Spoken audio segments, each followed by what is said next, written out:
grâce et la paix soient avec vous.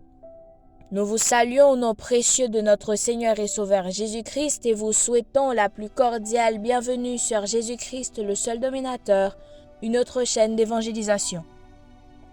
N'oubliez pas de vous abonner, d'aimer et de partager pour que l'Évangile aille le plus loin possible. Vous êtes actuellement à l'écoute de la méditation du jour et aujourd'hui notre méditation a pour titre « Notre œuvre la plus importante ». Notre œuvre la plus importante. En période de difficultés, de persécutions et de mauvaises actions, il est parfois difficile de faire preuve d'amour et d'altruisme.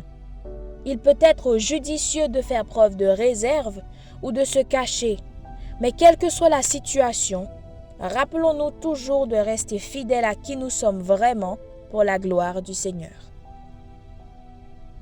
Notre verset, le verset d'aujourd'hui, 1 Pierre au chapitre 4 et au verset 8, dit « Et par-dessus tout, ayez les uns pour les autres une fervente charité, car la charité couvrira une multitude de péchés. »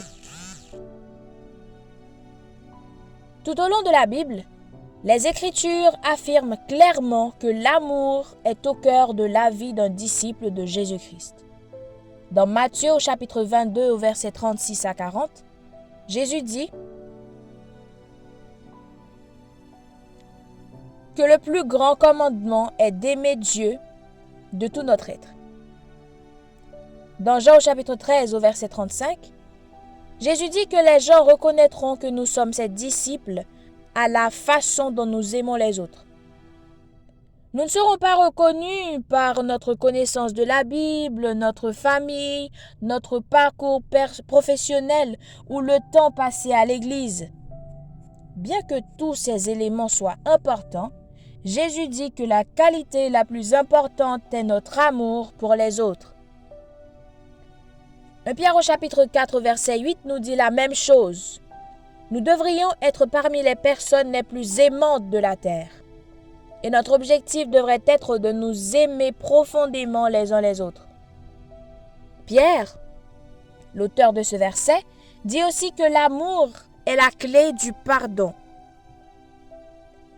Tout comme Jésus nous a pardonné, notre amour pour les autres devrait nous encourager, nous pousser à pardonner à ceux qui nous ont fait du tort. Pardonner à ceux qui nous ont maltraités est l'une des choses les plus difficiles à faire. Cela exige un amour profond. C'est pourquoi le pardon est la preuve d'une vie marquée par l'amour de Dieu. Alors, si on demandait à vos amis les plus proches, quelles sont vos principales qualités, que diraient-ils? Votre principale qualité serait-elle votre amour envers les autres? Si ce n'est pas le cas, sachez que vous n'êtes pas seul. Aucun de nous n'est parfait. Et nous pouvons tous faire mieux. Aujourd'hui, demandez à Dieu de vous montrer comment témoigner de l'amour à ceux qui vous entourent. Laissez-le remplir votre cœur d'amour pour les autres. Que le Seigneur vous bénisse.